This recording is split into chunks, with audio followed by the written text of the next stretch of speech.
Siguiendo con el tema de mantenimiento en motores eléctricos, vamos a hablar de un ensayo muy importante que se suele realizar a estos motores y es la medida de aislamiento. La medida de aislamiento se realiza mediante el megómetro o Megger. Lo que hace es medir la resistencia del aislamiento de los motores.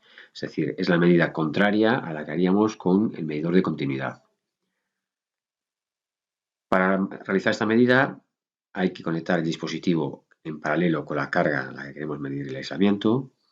Para medir aislamiento debe estar desconectada la tensión del circuito que medimos. Es decir, cuando vamos a hacer, por ejemplo, una medida de aislamiento de un motor, previamente tenemos que fijarnos que no haya tensión en ninguna parte del circuito.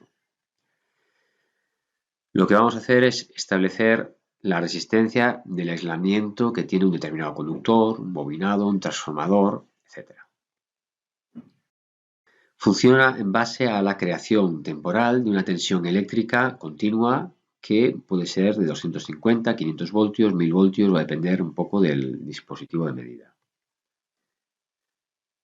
Bueno, aquí tenemos representado, por ejemplo, un medidor de aislamiento del fabricante HT. Tenemos el display donde se nos van a mostrar las diferentes medidas. Tenemos el botón de encendido apagado del dispositivo. Las diferentes medidas que podemos realizar con este dispositivo, que aparte de las de aislamiento, podemos también realizar medidas de voltaje en continua, en alterna, medida de resistencia, continuidad, etc. Las que a nosotros nos interesan son las referidas al aislamiento. Tenemos un botón de test, Go, que es el que nos va a permitir realizar la medida de aislamiento. Recordemos que esta medida consiste en inyectar una tensión al circuito en el que estamos midiendo, que es una tensión considerable. Pueden ser 250 voltios, 500 voltios, etc. De tal manera que cuando le damos a Go estamos realizando esa medida. Previamente tenemos que seleccionar la escala. En función del dispositivo que vayamos a medir, más adelante veremos una tabla que nos va a guiar un poco para saber qué tensión tenemos que aplicar en cada caso. Pues en función del circuito a medir, seleccionaremos 250 voltios, 500 voltios, 1000 voltios o en caso de otros medios de aislamiento tendrán otras escalas de tensión. El aislamiento es lo opuesto a continuidad en un conductor eléctrico. Es decir, así como un aislamiento tiene que ser pues, un elemento que tenga una resistencia muy elevada, es decir, que no permita la fácil circulación de corriente a través suya, un conductor eléctrico es un elemento que tiene que permitir que la corriente fluya a través de ese material con facilidad, es decir, que tenga una resistencia eléctrica baja. El aislamiento debe resistir la corriente y mantenerla en su trayectoria a lo largo del conductor. Ningún aislamiento es perfecto. Es decir, no existe ningún aislamiento que tenga una resistencia infinita. De tal manera que cierta cantidad de electricidad que va a circular por este aislamiento, aunque tenga un valor muy, muy pequeño. Esta corriente puede ser del orden de 1 microamperio. Un microamperio es 1 partido 1.000.000 de amperios, una intensidad muy baja, pero es la base del equipo de prueba de aislamiento. Decíamos que el medidor de aislamiento lo que hace es una batería interna y lo que hace es inyectar una corriente muy pequeña al circuito a través de una tensión de continua pues, de un valor relativamente elevado. Una tensión más alta hace que más corriente pase a través del aislamiento. Aplicando la ley de Ohm podríamos ver pues, la relación que existe entre tensión e intensidad es proporcional. Esta corriente pequeña no va a dañar un buen aislamiento, es decir, no va a afectar al elemento que estamos midiendo, pero puede ser un problema si el aislamiento se ha deteriorado, si el aislamiento no está bien. La medición de la resistencia se basa, como decíamos anteriormente, en la ley de Ohm. Al aplicar una tensión continua con un valor conocido, pues 250 voltios, 500 voltios, 1000 voltios, y a continuación medir la corriente en circulación, a partir de esos valores, tensión e intensidad, podemos determinar el valor de la resistencia. Este aislamiento decíamos que se puede degradar, se puede ir estropeando. Bueno, ¿qué motivos pueden hacer que este aislamiento llegue a este punto? Bueno, pues en primer lugar por una sobretensión o sobrevoltaje, que van a llevar a este aislamiento a que se agriete, que se deteriore. Otra causa puede ser factores mecánicos, como por ejemplo pues, golpes, paradas, vibraciones, arranques frecuentes, etc. Por ataque químico, vapores corrosivos, suciedad o aceite pueden hacer también que el aislamiento se deteriore. Y finalmente, por temperatura. Es decir, si superamos la temperatura máxima que aguanta o que tolera el aislamiento, pues podemos hacer que este aislamiento se deteriore, o también por condiciones excesivas también de frío. Otra causa puede ser la contaminación ambiental, como puede ser, por ejemplo, la humedad. Pues la humedad es un motivo para que haya un problema de aislamiento. Vamos a ver que es una de las causas de que den fallo de aislamiento, por ejemplo, los motores. La corriente a través y a lo largo del aislamiento la vamos a descomponer en tres corrientes fundamentales. Una, la corriente de carga capacitiva; dos, la corriente de absorción; y tres, la corriente de conducción o fuga. De tal manera que cuando nosotros hagamos la prueba de aislamiento, vamos a medir una corriente que está compuesta por estas tres corrientes. La corriente total es la suma de estas tres componentes y es la que miden los equipos de prueba de aislamiento. Entonces vamos a ver que existen diferentes ensayos para medir el aislamiento, en el cual procuramos o intentamos despreciar algunas de esas corrientes que hemos visto ahora. El primer paso en cualquier prueba de aislamiento es asegurarse de que el aislamiento está completamente descargado. Decíamos, para medir aislamiento necesitamos que no haya tensión en el circuito que vamos a medir. Entonces puede haber dispositivos, elementos que estén cargados al inicio de la prueba. Bueno, pues hay que procurar inicialmente descargarlos. Aquí tenemos representada en unos ejes la corriente en microamperios, y en otra escala tenemos representado el tiempo en segundos. Y hemos representado con tres colores las tres corrientes fundamentales en las que se puede dividir la corriente total. Tenemos en azul la corriente de carga capacitiva, en rojo la corriente de absorción y en verde la corriente de conducción o fuga. La suma de estas tres corrientes nos da la corriente total, que se ha representado en color negro. Bueno, ¿qué son estas corrientes? Pues nos podemos fijar en el gráfico que en función del tiempo el valor de esas corrientes es distinto. Tenemos por un lado la corriente de carga capacitiva, esta que tenemos aquí azul, que va a empezar con un valor de intensidad elevado y que a lo largo del tiempo esta intensidad se va cayendo, va teniendo un valor menor. A medida que se va descargando, va teniendo un valor más pequeño.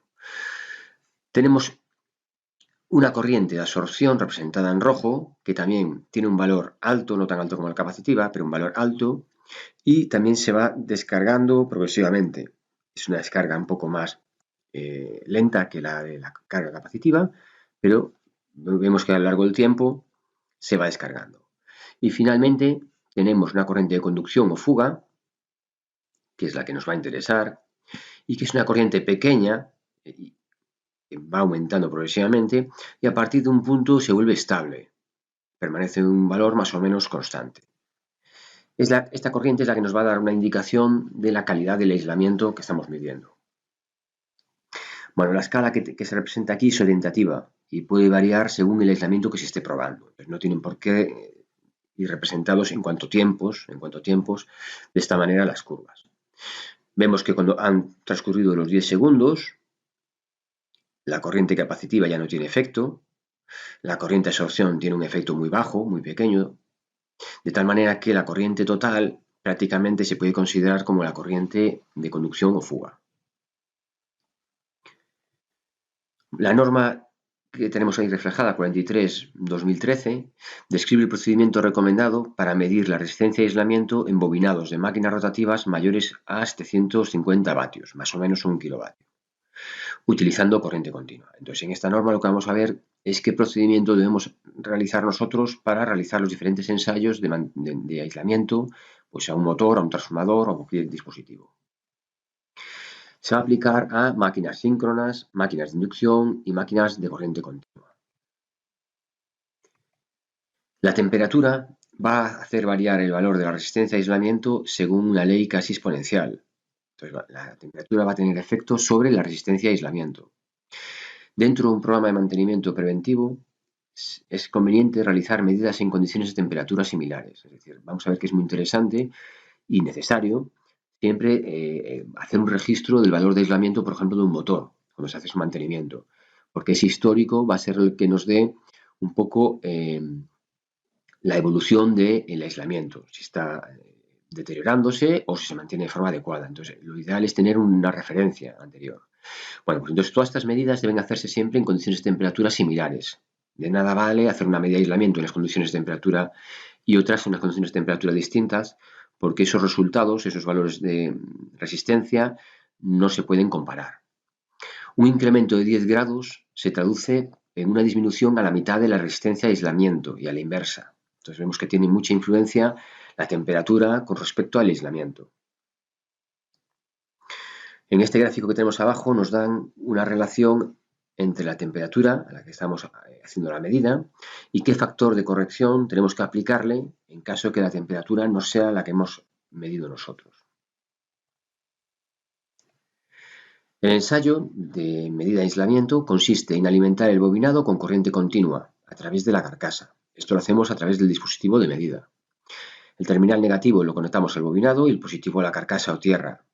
En ese momento el circuito está cerrado y la corriente fluye a través de las capas aislantes y los materiales contaminantes en caso de que existan, especialmente la humedad. Decimos que la humedad es un factor determinante para que el aislamiento caiga. La tensión que tenemos que aplicar depende de la tensión de la placa de la máquina. Entonces no vamos a aplicar siempre las mismas tensiones en nuestro medidor de aislamiento. Recordamos que el medidor de aislamiento tiene una selección de tensiones que vamos a ir cambiando en función de lo que estemos midiendo. La tensión aplicada va a ser cercana a la tensión nominal de la máquina, por lo tanto no es una prueba destructiva. Vamos a poner la tensión que es cercana a la tensión de trabajo del elemento que estamos midiendo. El valor de resistencia y aislamiento debe ser interpretado una vez que se ha corregido según la temperatura de la máquina a 40 grados centígrados. Decíamos anteriormente que teníamos ese gráfico que nos asociaba las diferentes temperaturas con un factor de corrección. Bueno, esta tabla que vemos aquí está sacada de la norma y nos dice las tensiones que debemos poner en nuestro equipo de medida en función de la tensión del bobinado. Entonces vemos que para tensiones nominales de bobinado inferiores a 1000 voltios, que son con las que vamos a trabajar nosotros habitualmente, a 400 voltios, 230, la tensión que debemos seleccionar en nuestro aparato de medida son 500 voltios. Y ya vemos que según vayamos subiendo, sube la tensión de ensayo. La tensión de ensayo, decíamos siempre, está más o menos relacionada con la tensión de trabajo del elemento que vamos a medir.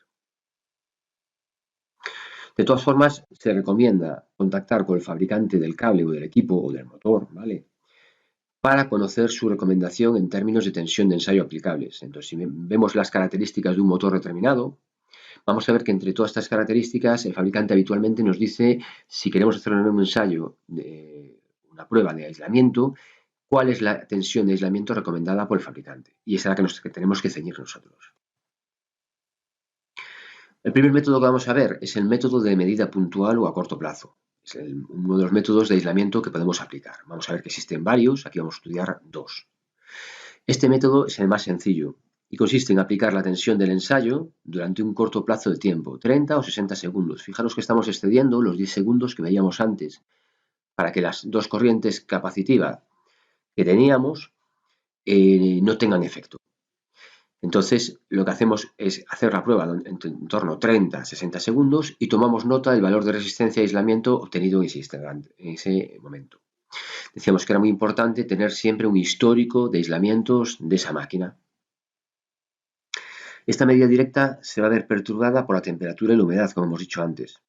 Por lo tanto, es conveniente normalizar la medida a una temperatura estándar. Vamos a tratar de hacer las medidas siempre a la misma temperatura y leer el nivel de humedad para poder cotejar el resultado obtenido con las anteriores medidas.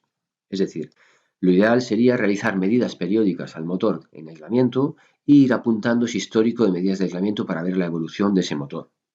Lógicamente, para hacer esas medidas tenemos que estar haciendo la medida de aislamiento en las mismas condiciones, tanto de temperatura como de humedad. Con este método se puede analizar la tendencia a lo largo del tiempo del aislamiento en un motor determinado. Conviene analizar la variación en función del tiempo. Una lectura que muestra un valor relativamente bajo de aislamiento, pero que se mantiene estable en el tiempo, en principio puede ser menos alarmante que una gran disminución en el tiempo de una lectura de aislamiento que puede estar incluida entre los valores recomendados. Es decir, que puede ser más significativo una resistencia que da un valor mucho más bajo, pero dentro de los límites, a un valor de resistencia que es bajo, pero se mantiene en el tiempo. Por eso decíamos que es muy importante el considerar los históricos. Aquí se ha representado, pues, en uno de los ejes tenemos la lectura en megaohmios, es decir, millones de ohmios, que es lo que nos mide pues, el medidor de aislamiento. Y en otro de los ejes tenemos pues, las fechas de las distintas pruebas a las que se ha sometido un motor determinado. Entonces aquí tenemos el ejemplo de un histórico de las medidas de aislamiento de un motor eléctrico.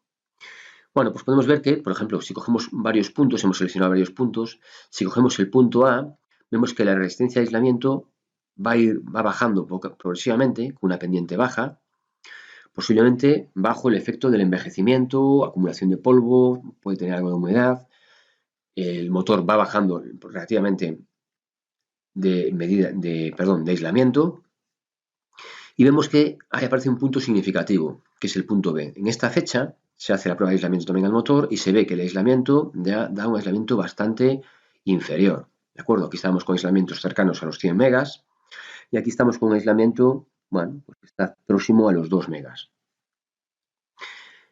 Hay una disminución muy rápida, fijaos la pendiente, del aislamiento. Es decir, a este motor le pasa algo. Hay que echar un ojo para ver cuál es el motivo de esta caída de aislamiento. Bueno, supongamos que se ha rebobinado el motor o se ha subsanado el problema del aislamiento, tenía humedad, se ha retirado esa humedad y se vuelve a hacer la prueba de aislamiento. Bueno, se comprueba que la prueba de aislamiento ya da un valor superior, en torno a los 100 megas, y vemos que progresivamente las siguientes medidas, el aislamiento más o menos se va conservando. ¿De acuerdo? Puede tener alguna bajada por temas de humedades, etc. Bueno, pues esta es la idea que tendríamos que hacer nosotros cuando hacemos un mantenimiento a un motor. Es decir, ir midiendo el aislamiento de ese motor y ir reflejando en un histórico la tendencia para poder comparar. Esto siempre, recordemos, a condiciones iguales, a condiciones de temperatura y humedad iguales.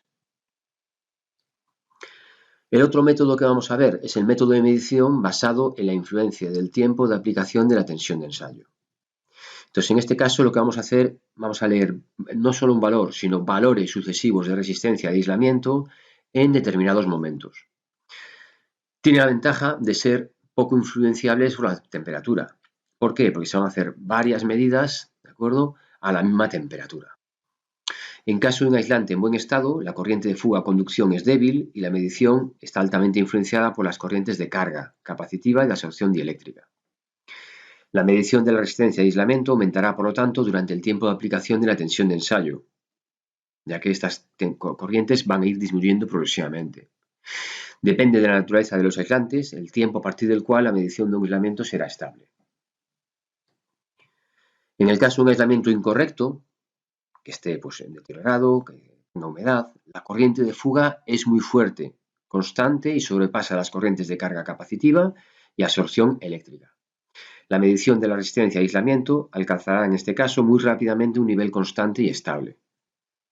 Entonces, es otro método que tenemos de comprobar el aislamiento. Decíamos que el más común es el que vimos anteriormente. Podemos determinar con este método la calidad del aislamiento mediante el examen de las variaciones del valor de aislamiento en función de la duración de aplicación de la tensión de ensayo. Entonces, en este ensayo lo que vamos viendo es aplicamos la tensión durante un tiempo determinado y vamos viendo cómo evoluciona esa resistencia de aislamiento. Este método nos va a permitir sacar conclusiones incluso si no hay historial de las medidas de aislamiento, ya que estamos viendo pues, qué es lo que pasa con esa resistencia a lo largo del tiempo. Se recomienda dentro de un programa de mantenimiento preventivo guardar las medidas periódicas, igual que decíamos antes. Muy importante tener esto. Bueno, ¿y qué valor de aislamiento es el que damos por bueno o damos por malo? Bueno, pues aquí tenemos una tabla, también extraída de la misma norma, que nos da una referencia un poco de qué valores debemos de considerar buenos en función de lo que estemos midiendo. Entonces tenemos una tabla que nos indica los valores mínimos de resistencia a aislamiento en megaohmios a un minuto en función del tipo de equipo en prueba. Entonces vemos que en el caso de bobinados que estén hechos antes de 1970 y los que no estén incluidos en los equipos que vienen a continuación, se da por aislamiento mínimo, estamos hablando de mínimos, permitidos, Pues 1 megaohmio por cada kilovoltio más 1.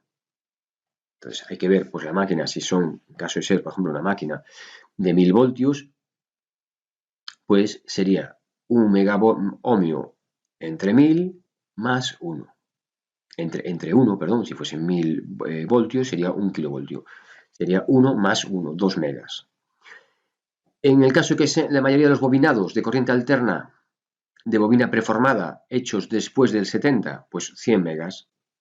Y en las máquinas de bobinado aleatorias y preformado menores a 1 kilovoltio y armaduras de corriente continua, 5 megas. Estos son valores mínimos recomendados de resistencia a la temperatura que decíamos estándar, que se consideran 40 grados centígrados. En el caso de los kilovoltios se considera la tensión de línea en valor eficaz.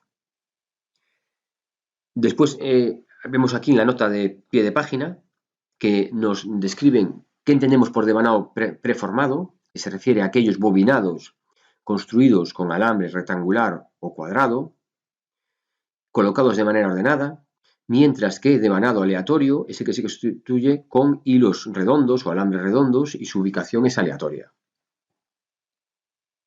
Entonces vamos a ver aquí un poco esto último que hablábamos, esta nota que se refiere.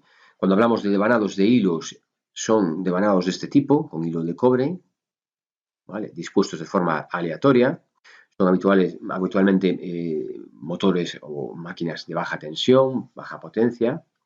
Y por otro lado tenemos los devanados de pletina, que nos fijamos que lo que tienen en sus ranuras son pletinas ordenadas.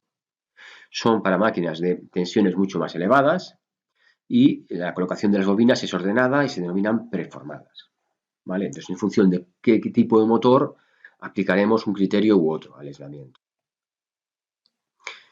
Bueno, ¿qué tenemos que hacer antes de realizar un ensayo de aislamiento? Bueno, el ensayo de aislamiento debe efectuarse una instalación, decíamos, muy importante, sin tensión y desconectada, para asegurarse de que la tensión de ensayo no se aplicará a otros equipos. Recordar que estamos aplicando una tensión a nuestro equipo, que podrían estar conectados eléctricamente al circuito que se va a probar. Asegurarnos también de que el circuito está descargado, decíamos. Si tenemos elementos que puedan estar cargados, pues hay que descargarlos. La descarga puede efectuarse realizando un cortocircuito, si es posible, o uniendo a la tierra los terminales del equipo durante un tiempo suficiente. Es decir, hay que descargar la circuitería.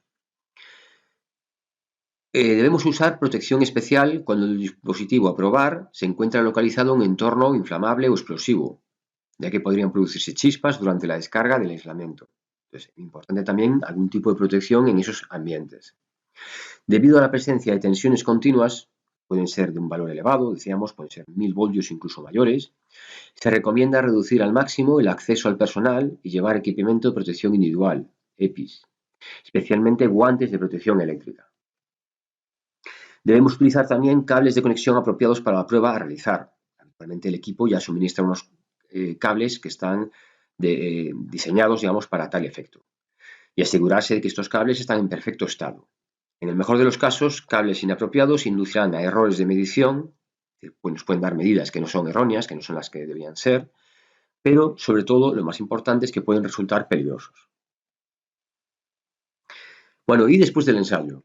Después del ensayo, el aislamiento ha acumulado una cantidad de energía, es decir, le hemos suministrado energía a nosotros, que debiera ser descargada antes de realizar cualquier intervención a ese cuadro o a ese motor.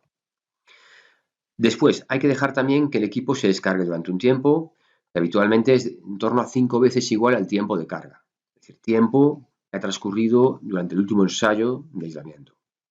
Esta descarga se debe realizar creando un cortocircuito entre los polos, como decíamos anteriormente, o uniéndolos a la tierra. Algunos megómetros o algunos dispositivos de aislamiento ya disponen ellos de circuitos internos de descarga. Entonces no hace falta hacer el proceso anterior de conectarlo a tierra o cortocircuitarlo, sino que el propio aparato de medida ya se encarga de descargar el circuito. Y aseguran que esta descarga se haga de forma automática y con toda seguridad.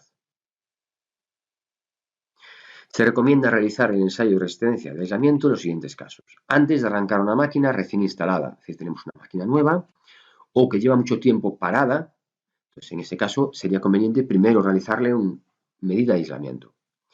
Como parte de un programa de mantenimiento predictivo. Vamos a ver que en todo mantenimiento predictivo de un motor, una de las pruebas que vamos a hacerle es la prueba de aislamiento. Después de que haya un disparo de un fusible o una protección automática. Pues en ese caso ha habido un fallo de forma reiterada. Una de las pruebas que podemos hacer es una prueba de aislamiento por si la causa estuviese pues, en nuestro motor. Cuando la máquina presenta algún fallo que se relacione con el sistema de aislamiento. Después de ser reparado, sea en un taller propio o externo. Es decir, si mandamos un motor a rebobinar o a realizar alguna reparación y tenemos que volver a integrarlo, bueno, pues lo interesante sería realizarle una prueba de aislamiento y reflejar ese valor de medida en el histórico de nuestro mantenimiento. Bueno, ¿cómo se realiza físicamente esa medida? Decíamos, tenemos nuestro medidor de aislamiento, tenemos el bobinado de nuestro motor, fijaros que le hemos quitado los puentes, ¿de acuerdo? Si estuviese en triángulo, recordad, estarían los puentes en vertical, si estuviese en estrella, estarían los puentes en horizontal. Bueno, pues primero quitamos los puentes. ¿Para qué? Para que las bobinas de mi motor no estén interconectadas entre sí. Pues tengo en estos momentos 3 bobinas, recordar, una de las bobinas estaría en este sentido, U1, U2, V1, V2 y W1, W2, por ejemplo. Medimos el aislamiento, por ejemplo, fijaros, entre una bobina y otra bobina, entre dos bobinas distintas, y vemos el valor de aislamiento. En este caso nos debería dar un valor de aislamiento elevado. Quiere decir que el aislamiento entre bobinas está bien, es óptimo. La siguiente medida que deberíamos hacer, ¿qué sería? Pues entre esta bobina, por ejemplo, y esta tercera bobina. Haríamos otra vez la prueba de aislamiento, recordamos, seleccionamos la escala, 500 voltios, pulsamos el botón Go y en ese momento nos va a aparecer en el display una medida de aislamiento. Supongamos que esa medida es 477 megas. Bueno, pues veríamos la medida de aislamiento de cada una de las bobinas y comprobaríamos de esta manera que todas las bobinas del motor están bien aisladas. Es decir, lo que estamos haciendo de forma esquemática es si tenemos las 3 bobinas de nuestro motor desconectadas, vemos que están todas desconectadas, lo que estamos haciendo es medir el aislamiento en estas 2 bobinas. Nos daría igual medir el aislamiento entre estas 2 puntas que en estas 2 puntas de aquí. ¿Vale? Porque al final de cuentas estamos hablando de la misma bobina. Si me da una medida de aislamiento baja, quiere decir que hay un problema de aislamiento entre bobinas. ¿Vale? Habría que echar un vistazo a ese motor, repasar los aislamientos o, en el peor de los casos, rebobinar el motor.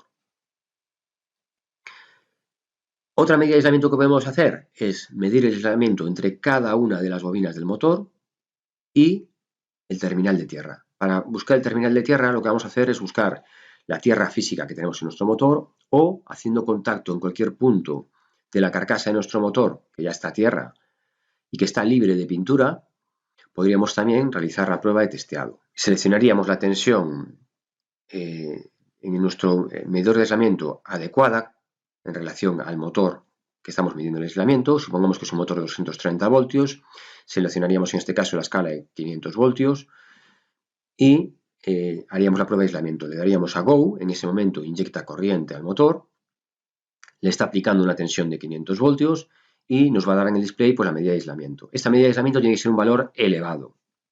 De esta manera estamos comprobando la medida de aislamiento de cada una de las bobinas con el motor. Haríamos la prueba con esta bobina, con esta y con esta de aquí. Conectando el negro, pues primero aquí, después aquí y después aquí. Entonces, ¿qué estamos haciendo? Estamos conectando, midiendo el aislamiento de la bobina con respecto a la tierra. En este caso, cuando queremos hacer esta prueba de aislamiento, lo que podemos hacer, en este caso, sí que podemos conservar los puentes. En este caso tenemos una configuración en triángulo. En este caso sí podríamos dejar los puentes conectados. Si dejamos los puentes, ¿qué es lo que estamos haciendo? Pues estamos midiendo la prueba de aislamiento de todas las bobinas, fijaos que en este caso están conectadas en triángulo, con respecto a la tierra. Entonces, si nos da una medida de aislamiento buena, quiere decir que el aislamiento de las 3 bobinas con respecto a la tierra es bueno. Si nos da una medida de aislamiento malo, bueno, pues tenemos que detectar cuál de las bobinas es la que da el aislamiento malo. En ese caso tenemos que retirar los puentes y hacer la medición, como dijimos anteriormente, bobina a bobina.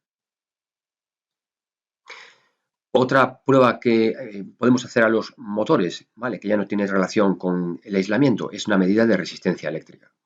Entonces, en este caso ya no haríamos medida de aislamiento, sino podríamos hacerlo con el medidor de aislamiento o con un multímetro convencional.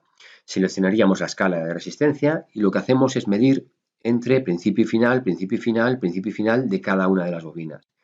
Y deberíamos comprobar que el valor de resistencia es igual en cada uno de los bobinados, ya que las 3 bobinas de mi motor son iguales. Entonces la resistencia debería dar igual. Si una de ellas da significativamente distinta, quiere decir que en esa bobina puede haber algún problema. Habría que chequear esa bobina y ver qué es lo que le pasa. Recordemos, tanto la medida de resistencia como la medida de aislamiento tiene que ser en ausencia de tensión. ¿Dónde realizar el ensayo de resistencia e aislamiento? Primeramente, conviene hacer el ensayo en el centro de control de la máquina. Entonces, en el cuadro, en el bornero, donde va el cableado hacia nuestro motor, realizamos la prueba de aislamiento. Si el nivel de aislamiento está por debajo del mínimo recomendado, vamos a hacer la prueba de aislamiento, pero esta vez directamente en la caja de bornas del motor. Si al desconectarlo el valor sube a niveles seguros, ya podemos concluir que el fallo está en los conductores que van al motor, no en el motor. Si vemos que el aislamiento es bajo en el motor, pues concluimos lo contrario, que los conductores que van al motor están bien y el fallo de aislamiento está motivado en nuestro motor. Cuando la máquina se alimenta por medio de un equipo electrónico, como puede ser un variador de frecuencia, un arrancador electrónico, etc., se debe desconectar este dispositivo antes de realizar el ensayo. ¿Qué limitaciones tiene esta norma que nos regula un poco la medida de aislamiento? Primero, que no es posible identificar un nivel de aislamiento en el que el sistema fallará. Es decir, esta prueba lo que nos dice es el aislamiento que tiene el motor, no que ese motor vaya a fallar. Un fallo de aislamiento no significa necesariamente que el motor no funcione de forma adecuada. Algunas máquinas grandes pueden tener valores bajos. En caso así, las tendencias a lo largo del tiempo es la mejor herramienta. Decíamos que la mejor herramienta para utilizar esta medida es un histórico. Entonces es fundamental tener una historia de ese motor. Fijaros que un fallo de aislamiento realmente, como decíamos anteriormente, no indica que un motor vaya a fallar en ese momento. Puede funcionar perfectamente, pero nos está indicando que algo está pasando, ¿vale? Que ese aislamiento ahora mismo está dando un aislamiento bajo. Dentro de un tiempo puede ser que efectivamente se produzca algún fallo eléctrico en esa máquina. Una simple medición de aislamiento dice poco. Volvemos a lo mismo que decíamos antes, mejor tener tendencias, históricos. En vista de que son realizados con la máquina apagada, sin tensión, el ensayo no va a detectar problemas propios de la rotación del motor, como pueden ser vibraciones, movimientos, etc. Entonces, este tipo de fallos no se van a detectar con el medidor de aislamiento. En el caso de la humedad, decíamos, el efecto de la humedad es aumentar la corriente durante el ensayo. Y entonces lo que va a hacer es bajar el nivel de resistencia del aislamiento. Esto no implica que el bobinado esté dañado, sino que tiene humedad. Vamos a ver que en muchísimas ocasiones un fallo de aislamiento va a venir motivado únicamente porque el motor tenga humedad. Con eliminar esa humedad ya arreglaríamos pues, el problema que teníamos en esa máquina. En máquinas que llevan paradas un determinado tiempo, se recomienda mantenerlo a 10 grados por encima de la temperatura ambiente para evitar que se humedezca.